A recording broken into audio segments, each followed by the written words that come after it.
స్నానం చేస్తాం, తల స్నానం, దాని తర్వాత హెయిర్ ఆయిల్ అప్లై చేసుకుంటాం, అట్లనే బయటికి పోతాం. సార్ యూజువల్గా హెడ్ బాత్ చేసి తర్వాత ఆయిల్ పెట్టుకోవడం అనేది చాలా రేర్గా ఉంటుంది కదా సార్, అలా ఎవరు ఎక్కువగా చేయరేమో.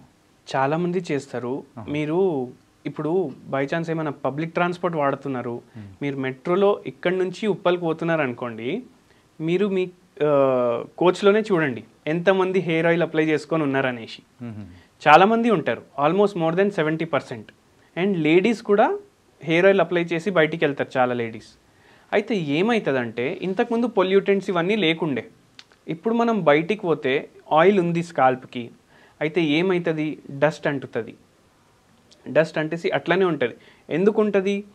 చాలామంది ఏం చేస్తారంటే వారానికి ఒక్కసారి హెయిర్ వాష్ చేస్తారు, డైలీ స్నానం చేస్తారు, కానీ వారానికి ఒక్కరోజే హెయిర్ వాష్ చేస్తారు. అండ్ దాంట్లో ఏమవుతుంది, వారం మొత్తం మీ జుట్టుకు ఆయిల్ ఉంటుంది, దానికి మొత్తం పొల్యూటెంట్స్, డస్ట్ ఇవన్నీ అంటుతాయి. ఇవన్నీ అంటే ఏమవుతుంది, మీ స్కాల్ప్ ఏదైతే ఉంటుంది కదా అది ఇన్ఫెక్ట్ అవ్వడం స్టార్ట్ అవుతుంది.